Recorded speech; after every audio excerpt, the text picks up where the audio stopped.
What is up, bros? With Josh here. In today's video, we're going over a pretty fun game we had in the USS Sims when we were going through all the Puerto Rico directives. We wanted to grind a little bit with the USN destroyers for one of the directives, and obviously the Sims, being one of my longtime favorite destroyers, is one I definitely enjoy playing, but I don't really play as much. That's why I kind of do like these kind of, maybe not exactly the Puerto Rico event, but I do like these kind of events when they make you play ships maybe you haven't played in a while. And the Sims is a ship that I've just loved. I've had it since closed beta when I bought one into one of the little bundles there, and it's a ship that has kind of evolved and stayed relatively strong, even though tier 7 in my opinion has been one of the most power crept tiers, especially for destroyers, with detections getting lower and lower and lower. But the Sims itself is one that is extremely strong still, and this game was a lot of fun. And I kind of wanted to maybe do it part of the Break It Down series of what exactly we did this game and how we ended up pulling out a pretty insane victory. The Sims, though, known for having quote-unquote sea mines, if you want to call them that, but a very fast reloading torp. They don't hit very hard, and they are extremely slow. As you see, I'm almost going as fast as myself. However, though, the ship does have a high rate of fire, and it has very good guns, basically the Fletcher guns. So tier 9 guns in a tier 7 ship, and obviously a very quick ship, a very agile ship. The Sims is kind of a great package for being a destroyer. The thing is, though, tier 7 DDs are kind of in an awkward place right now, and what I mean by that is that when they get up tier, they don't really up tier that well. You're starting to see more ships like, there are ships like the Haida that tend to up tier really well, and that is a situation where, because the detection is so low, that they, it doesn't really matter what tier they are. Now the Sims, though, when you go against some higher tier ships, it's going to have a little bit of a problem because of things like, just getting out detected. If you go against a tier 8 ship in this, you're going to get out detected by almost a whole kilometer. So a bit of a bummer there. However, though, radio location does kind of make up for that a little bit. Luckily enough, we got into a game where we were actually high tiered, so we're going to be going to get some tier 5, so don't really have to worry about that too much. But the majority, and the thing I kind of want to go over the most, is the latter part of this game. So first of all, we're in a div. It's an Indianapolis, Scharnhorst, and me in a DD, so it is something that is, we have a pretty balanced div here. I like to roll as balanced as possible because it seems like, especially on the holidays, you got to kind of carry as much as possible. So I'm staying dark right now. I don't want to quite trade a bunch of life early, because holiday games are games that really can get out of control fairly quickly, if that's a nice way of putting it. A lot of people out there that don't play that much, a lot of people having some fun, and I'm trying to put in some damage on some stuff here and get a little bit of damage. As you see, I'm not really putting damage too much in on that destroyer. I'm trying to take out these cruisers, because these cruisers are actually going to be a little bit more of a threat than that DD. Normally, when you see a destroyer, especially a French DD, that I'm going to outspot without camo on, I'd rather focus on the camoed cruisers that are right here, because these are going to be a bigger pain in the butt to deal with than a camoless French destroyer, although the French DD can have some trouble. But as always, keeping an eye on where things are, and I'm still trying not to get too aggressive here, but mainly focusing on these ships, so if we need to. Now, I normally don't like to go this way. Now, there's only a couple if you're in a division, there's only a couple spawns you're going to get. You're either going to get the other side, or you're going to get this side. So, normally this channel is one I don't like to normally go into, but since we had a fairly fast division, and that, what I'm saying is, we had the Scharnhorst, which for a battleship is fairly quick. We had an Indianapolis cruiser, fairly quick. We had me, fairly quick. I didn't really mind this, but the things that I don't like about this side of the map, and a lot of sides, there's a side on north, there's a couple sides on a few other maps that I really don't like to go, and that is what I would call the trap part of these maps. And now what I mean by that is, as you see, us going this way isn't too bad, but we have 3 other ships behind us that really haven't done too much, that are now just getting into a position to now start doing some damage. So we're almost 5 minutes into this game, and we have half our team in this one channel. Now, that's not the worst thing in the world going into, this, as long as there's enough ships on this side to make up for that. Now, what I mean by that is that, if we have 6 versus 6 or 6 versus 7 over here, that's an okay thing. But we only have 6 versus 4. So we are giving up a 2-ship disadvantage somewhere. Luckily, they have a Nagato in the middle that's kind of pushing up this way. I thought he was going to be right here. So that's kind of a ship that's maybe traded off. But that means the other side of the map, our team is at a disadvantage. And as you see, we have a Fiji, a Nelson, and then our division. So the majority of our top tier ships are on this side of the map in a channel against only a few ships. So that is why you see me, instead of pushing south, I'm going to push through this cap. Also, we have a radar ship, so he's able to kind of defend against that destroyer. Also, it's a French DD, so the detection is relatively high. But I'm rotating over because I'm thinking, okay, well, also, as you see on the Sims could start pushing towards the cap. Now we just don't want to lose the cap, and there's actually one destroyer that we just have no idea where they are.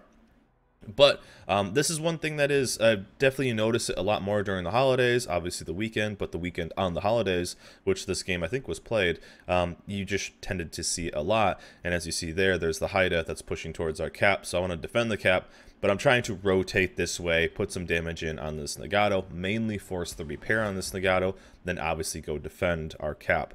Now, Grizia versus Destroyer should be a fairly easy fight since the Grizia has a 6-kilometer detection. Also, the Haida doesn't have a ton of torps. However, it's the holidays, so the Grizia lost this fight. The Haida just absolutely ripped them up, and there we go. And our team that had fewer ships is now starting to get beaten up. So we're going to be okay since it is just a standard battle. We're going to be okay on cap time. Yes, I know the Haida is pushing into the cap, but we have a couple minutes to spare, and we don't really need to rush there instantly. So we're going to help work this guy down. I wanted to put in as much damage as possible into this battleship because basically I'm leaving this battleship for the rest of my team. Now, I'm also using the smoke to kind of head towards that way. The torps are going in, the Scharnhorst is pumping in damage. Now these are sim torps, so they're just going to tickle this battleship. They won't quite kill them. But as you see, 4 torp hits for 19,000 damage. That's the Sim's life right there. But the torps are so fast. But this is one thing that came up a lot when we were talking about, especially playing over the holidays, is like why are maybe the game's so bad during the holidays. It's because there's a lot of people that just tend to not play that much. And when there's that, there's usually a lack of map awareness. That's, I would say, is probably the biggest thing. And that is one of the things, as you see our Nelson and our Koenig, as the Fiji kind of pushed through and kind of followed us down, the complete lack of map awareness.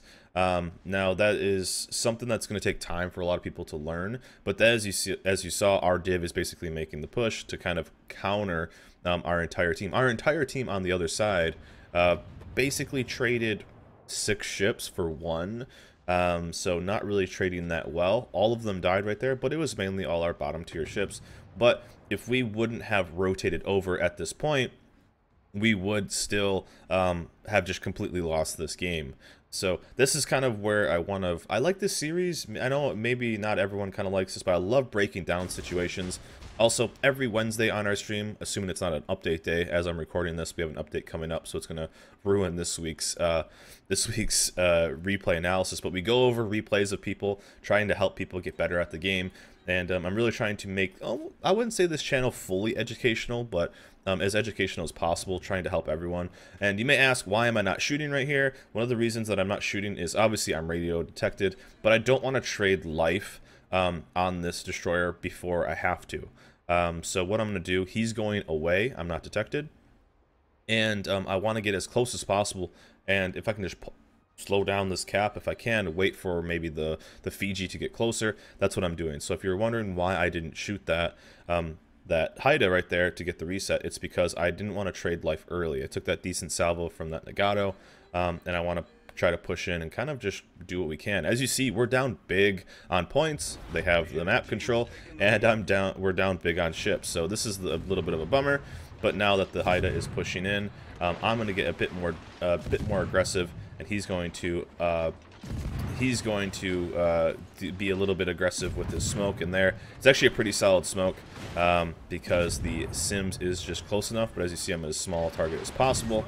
Now, one thing he's going to do is he has a 3-kilometer sonar, so he's going to probably try to back up a little bit. Now, what that means is I will need to back up.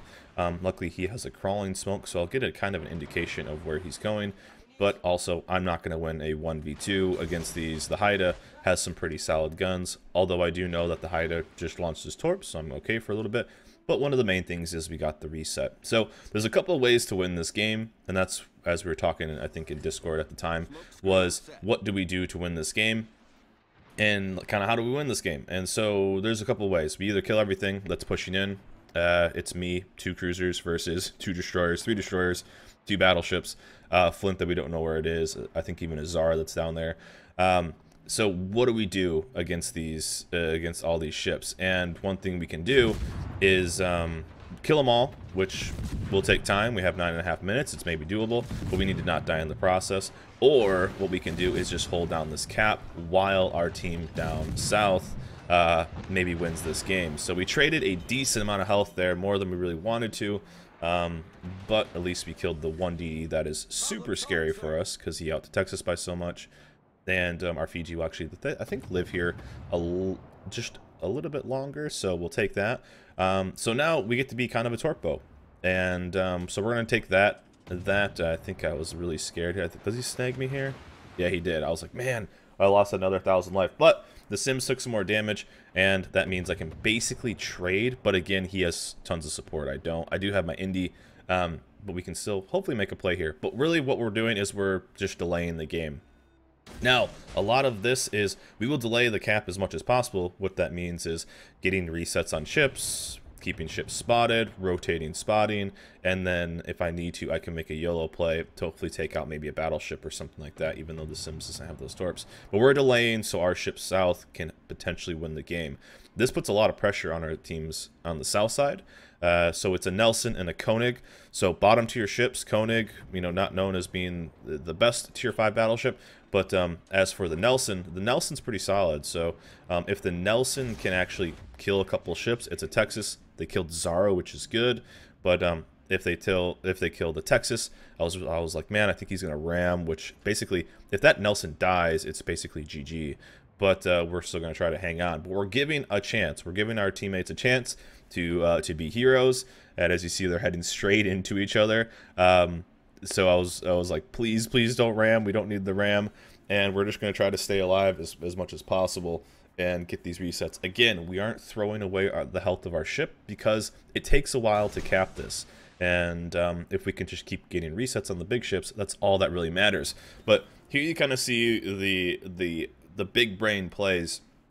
I'm focusing on the Gnais now. As soon as I knew and I told my div mate that I was going to focus, or I'm going to hit the Gnais now, which means I'm going to reset them, my div mate started throwing shots on the Warspite. Now, this is good and all because we're communicating on which doesn't have replays. And as you saw, I put a flood on the Gnais now.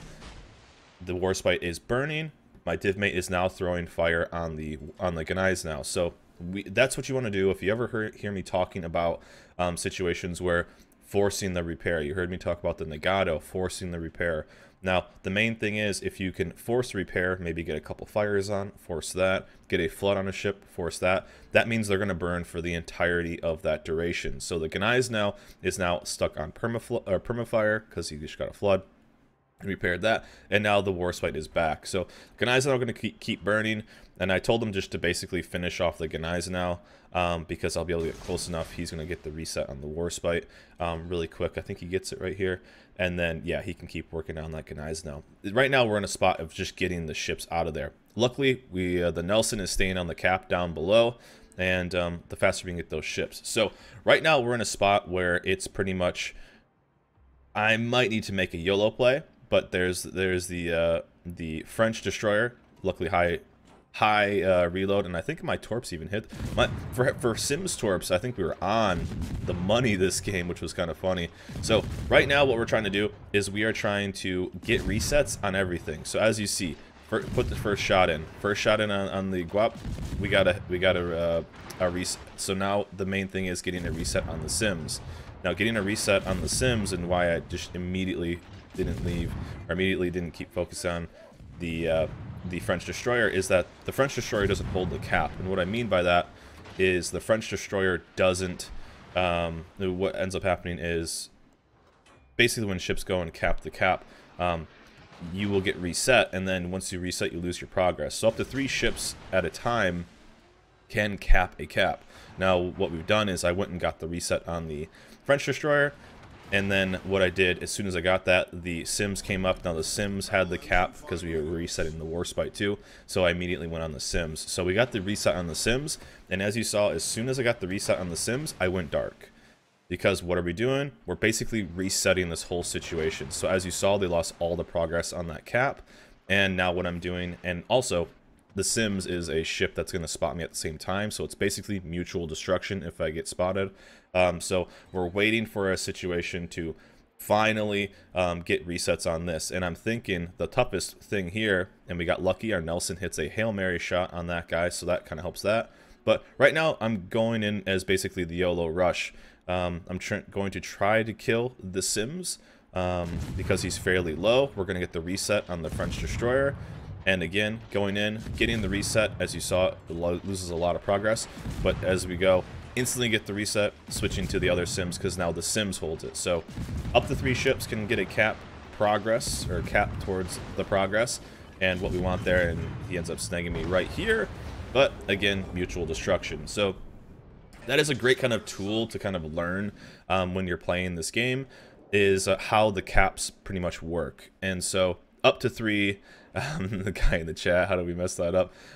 We were just really good with resetting. So what you'll see a lot of people is they will just completely focus on one ship, and then the game will continue to cap. What you need to do is, if let's say ship 1, ship 2, ship 3, they're all capped at the same time, you get a reset on ship 1. Now ship 1 goes to the back of the list for having progress towards that cap. Then you need to get a reset on ship 2. That will go to the back of the list. Ship 1 is now second. Then you get a reset on ship 3. And so what that will basically do is you need to rotate resets on that. If you focus on one ship, the other 2 ships will just continue to cap out the cap. So instantly what we did is we did a couple different waves. Our Indianapolis is a radar ship. He can now just push in full speed. And also the guys south are going to get that full cap. But a nice little game right here, a really fun one. You tend not to get that. We came back from being down by like 5 ships. And all we did is we gave our teammates a chance to get the win. They went out there, they won their fight, which is awesome. And we went and complimented both of them, which is awesome. And there we go. So a nice little learning experience. I noticed a lot of people tend to not really do that. A lot of people will just focus on one ship, basically. And with that, you can kind of hopefully maybe save a couple games and pull in a couple extra wins, maybe. But a nice little game right there in The Sims, a ship I love, and I don't really play too much anymore. But definitely when I'm playing a tad more after all these events, because it's just such a good ship. The Mahan also very fun at tier 7. But hopefully this helps. A nice little break it down on how to maybe pull in a couple extra wins for you guys. And but anyways, hope you guys enjoyed this video. Remember, like, subscribe. I'll see you guys next time.